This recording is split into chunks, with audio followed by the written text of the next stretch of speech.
नमस्कार। अपने टॉपिक चल रहा है प्रकाश संश्लेषी वर्णक। प्रकाश संश्लेषी वर्णक क्लास 12 बायोलॉजी के अंदर अपने टॉपिक प्रकाश संश्लेषी वर्णक चल रहा है।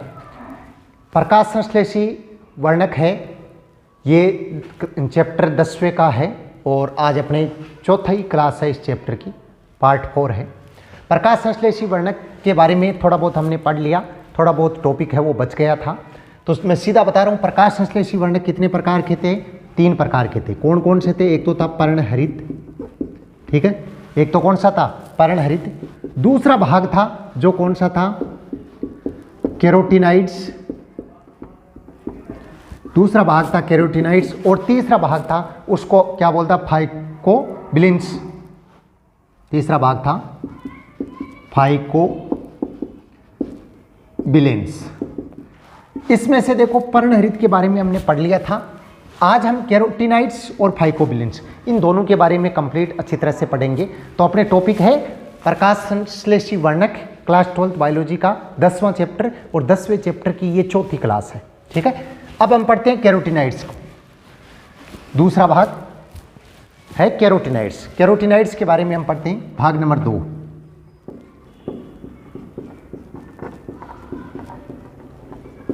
दूसरा भाग कैरोटीनाइड्स, ठीक है। दूसरा भाग कौन सा होता है? कैरोटीनाइड्स। सबसे पहले बात करते हैं कि इसकी खोज कब हुई, तो सन 1831 में, ये याद रखना है। वेकेन रोडर ने, वेकेन रोडर, वैज्ञानिक का नाम क्या है? वेकेन रोडर ने सन 1831 ईस्वी में कैरोटीनाइड्स है उसकी खोज की। सबसे पहली बात तो ये होगी, कैरोटीनाइड्स की खोज किसने की? वेकेन रोडर ने सन 1831 ईस्वी में। ये क्या होता है? एक सहायक वर्णक। सहायक वर्णक। मेन वर्णक कौन सा होता है? पर्णहरित।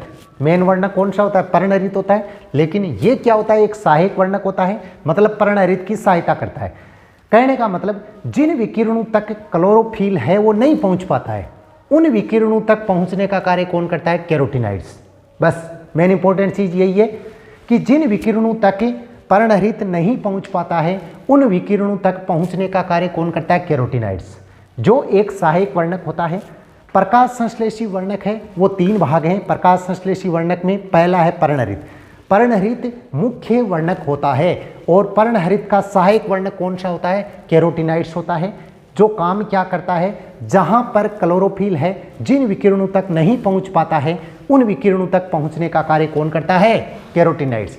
कैरोटीनाइड्स है वो कितने प्रकार के होते हैं? 2 प्रकार के होते हैं। कौन कौन से हैं? कैरोटीन। पहला तो कौन सा होता है? कैरोटीन, जिसका सूत्र क्या होता है? C40H56। ये याद रखना। पहला तो है कैरोटीन, जिसका सूत्र क्या होता है? C40H56। और दूसरा कौन सा है? पर्णपित। दूसरा कौन सा है? पर्णपित, जिसका सूत्र होता है C40H56 और O2। ये एक्स्ट्रा होता है इसके अंदर। सहायक वर्णक है, पहला तो है कैरोटीन, दूसरा है पर्णपाती, ठीक है। तो ये कंप्लीट हो गया अपने। ये ज़्यादा बड़ा नहीं है, केवल पहला टॉपिक पर्णहरित है वो बड़ा है, जिसको हमने पिछली क्लास के अंदर पढ़ा था और भी उसके बारे में हम पढ़ेंगे। दूसरा देखो, नोट्स के रूप में अपने वर्णक कैसे लिखना है। कैरोटीनाइड्स, इसकी खोज सन 1831 में वेकेन रोडर ने की थी।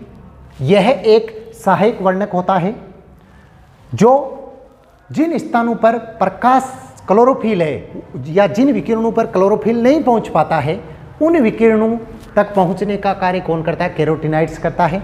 ये 2 प्रकार के होते हैं, एक तो होता है कैरोटीन और एक होता है पर्णपित।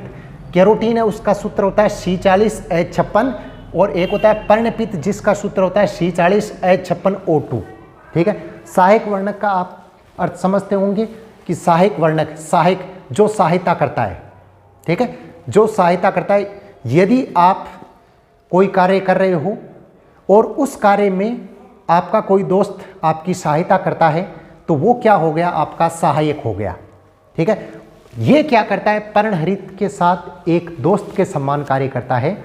जैसे आप कोई कार्य करते हो और उस कार्य में आपका कोई सहयोगी बनता है, आपका कोई साथ देता है। आप कोई काम कर रहे हो और उस काम को पूरा करने के लिए आपका कोई दूसरा व्यक्ति साथ दे रहा है, आपका सहयोगी बन रहा है तो वो आपका क्या है, सहायक है। ठीक है, तो पर्णहरित है, उसका सहायक कौन होता है, कैरोटीनाइड्स। इसकी खोज सन 1831 में किसने की थी, वेकेनरोडर ने। यह सहायक वर्णक होता है, दो प्रकार के होते हैं, कैरोटीन और पर्णपित। कैरोटीन है उसका सूत्र होता है C40H56 और पर्णपित है उसका सूत्र होता है C40H56O2। ठीक है, ये हो गया, समझ में आ गया आप लोगों के। अब देखो तीसरा, इस दो के बारे में हमने अच्छी तरह से पढ़ लिया। ये नंबर 2 और नंबर 3 ये दोनों ही छोटे हैं। तीसरा है, उसका नाम है फाइकोबिलिन्स। तीसरा फाइकोबिलिन्स, तीसरा कौन सा है, फाइकोबिलिन्स।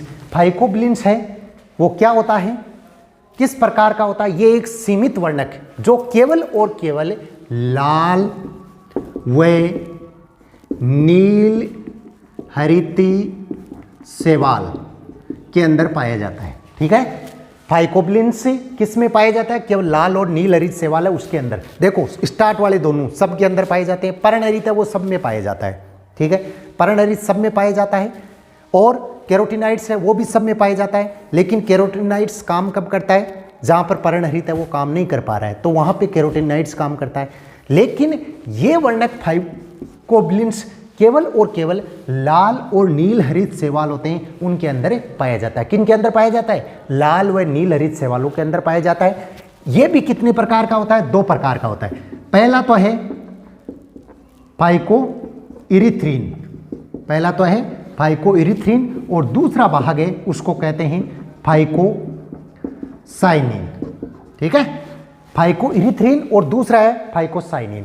फाइकोइरिथ्रिन होता है वो तो लाल शैवाल होते हैं। कौन से शैवाल होते हैं, जो लाल शैवाल होते हैं उनके अंदर पाया जाता है। और ये किसके अंदर पाया जाता है, नीले शैवाल होते हैं, नीले शैवाल होते हैं उनके अंदर ये पाया जाता है। बस ये इतना ही टॉपिक है, बड़ा नहीं है। देखो ध्यान से समझना, बिल्कुल छोटा सा टॉपिक है फाइकोबिलिन्स। केवल वर्णन इतना अपने बुक के अंदर, सिलेबस के अंदर केवल इतना ही है। ये तीसरा वर्णक, प्रकाश संश्लेषी वर्णक कौन सा है, फाइकोबिलिन्स। फाइकोबिलिन्स है वो लाल और नील हरित शैवालों के अंदर पाया जाता है। 2 प्रकार का होता है, फाइकोइरिथ्रिन जो लाल शैवालों में पाया जाता है और फाइकोसाइनिन जो नीले शैवालों में पाया जाता है। अब देखो एक बार थोड़ा सा ये प्रकाश संश्लेषी वर्णक है, इसको थोड़ा सा ध्यान से समझना, बहुत ज़्यादा इंपॉर्टेंट है ये एग्जाम की दृष्टि से। एग्जाम के अंदर इसमें से प्रश्न भी पूछा जा सकता है, इसलिए इसको एक बार आप अच्छी तरह से दोबारा देखना कि प्रकाश संश्लेषी वर्णक है वो किसको बोलते हैं। प्रकाश संश्लेषी वर्णक उसको बोलते हैं जो क्या करते हैं, पादपों को ऊर्जा प्रदान करते हैं, उनको हम क्या बोलते हैं, प्रकाश संश्लेषी वर्णक। पादपों के अंदर प्रकाश संश्लेषी वर्णक 3 प्रकार के होते हैं। पहला तो होता है पर्णहरित, दूसरा होता है कैरोटीनाइड्स और तीसरा होता है फाइकोबिलिन्स। सबसे पहले है पर्णहरित। पर्णहरित हरे रंग का वर्णक होता है जिसके अंदर 7 प्रकार के क्लोरोफिल है वो पाए जाते हैं। उन 7 में से सबसे ज़्यादा इंपॉर्टेंट होता है वो होता है क्लोरोफिल ए। क्लोरोफिल ए और क्लोरोफिल बी है, उसका अणुसूत्र आप अच्छी तरह से देख लेना, अच्छी तरह से अणुसूत्र उसका याद कर लेना। ठीक है, दूसरी बात, दूसरा भाग होता है जो होता है कैरोटीनाइड्स। कैरोटीनाइड्स क्या काम करता है कि जहां पर पर्णहरित नहीं पहुंचता है वहां पे कैरोटीनाइड्स पहुंचता है और वो उसकी क्या करता है, हेल्प करता है। कैरोटीनाइड्स क्या करता है, उसकी सहायता करता है। जैसे जिन विकिरणों पर पर्णहरित नहीं पहुंचता है उन विकिरणों तक पहुंचने का कार्य कौन करता है, कैरोटीनाइड्स करता है। और सबसे लास्ट कौन सा है, फाइकोबिलिन्स। फाइकोबिलिन्स होता है केवल और केवल लाल व नीले हरे शैवालों के अंदर पाया जाता है। जो लाल रंग के शैवाल होते हैं और एक होता है नीले रंग के शैवाल, केवल उनके अंदर पाया जाता है, वो कौन सा होता है, फाइकोबिलिन्स होता है। तो ये अपने को अच्छी तरह से याद रखना है। ये चैप्टर बहुत बड़ा है, अपनी बायोलॉजी की बुक के अंदर सबसे बड़ा चैप्टर यही है और सबसे हार्ड भी चैप्टर है ये, इसलिए इस चैप्टर की क्लासें बहुत ज़्यादा होने वाली है। तो आप ये नहीं सोचें कि ये कब पूरा होगा, क्योंकि इस चैप्टर के अंदर टाइम लगेगा बिल्कुल। इस क्लास से भी बड़ी होगी, इसको हम अच्छी तरह से एक एक पॉइंट को समझ रहे हैं। अगर इसके अंदर आप लोगों को कुछ नहीं समझ में आता है तो आप लोग पूछ सकते हो कि ये चीज़ है वो नहीं समझ में आई है, तो आप लोग अच्छी तरह से पूछ सकते हो, दोबारा उसको पूछ सकते हो, तो हम उसको अगले नेक्स्ट क्लास के अंदर दोबारा बता देंगे। तो इस प्रकार के किसी प्रकार का डाउट हो तो आप बिल्कुल पूछिए और नियमित रूप से बायोलॉजी की क्लास है वो लीजिए, जिससे अपने बायोलॉजी का सिलेबस है वो आगे बढ़ेगा। वैसे अब हमेशा क्लास है वो चल रही है, तो इस प्रकार का अपने को किसी प्रकार का नहीं है कि भाई क्लास नहीं हो रही है। हमेशा 7:15 बजे सुबह क्लास होती है, तो उस क्लास को आप हमेशा देखें, चाहे वो क्लास 10 मिनट की हो, 15 मिनट की हो, 20 मिनट की हो या 30 मिनट की हो। क्लास कितने ही मिनट की हो, लेकिन क्लास हमेशा होती है। एक क्लास मान लो अगर 15 मिनट की क्लास है, आपको वो क्लास देखने में बहुत छोटी लगेगी कि केवल ये 15 मिनट की क्लास है, लेकिन अगर आप उस क्लास को ईमानदारी से देखते हो तो आपको 15 मिनट की क्लास को देखने में 30 मिनट लगेंगे। क्योंकि यदि मैं मान लो स्पीड से बोल रहा हूँ, स्पीड से लिखा रहा हूँ, तो आप उतनी स्पीड से नहीं लिख सकते, उसको आपको दोबारा देखना पड़ेगा, रोक के देखना पड़ेगा, बैक करके देखना पड़ेगा। तो इस प्रकार से उस क्लास को आपको देखने के लिए 30 मिनट लगेंगे, ठीक है। इसलिए ये ना सोचे कि ये 10 मिनट की क्लास है या 15 मिनट की क्लास है। मैं एक एक टॉपिक इसके अंदर क्लियर करवा रहा हूँ, ये नहीं कि साथ में 2, 3, 4, 5, 7 टॉपिक होंगे तो वो क्या हो जाएंगे, सब एक साथ में हो जाएंगे। तो उस प्रकार से हम ना करके एक एक टॉपिक है उसको क्लियर करवा रहे हैं, क्योंकि इसके अंदर जो भी टॉपिक है वो बहुत ज़्यादा हार्ड है, प्रत्येक टॉपिक टफ है, इसलिए हम केवल एक एक टॉपिक को क्लियर करवा रहे हैं। उसमें अगर आपको किसी प्रकार का डाउट हो तो आप पूछ सकते हो, ठीक है। क्लासें हैं वो नियमित रूप से आप लेते रहें। धन्यवाद।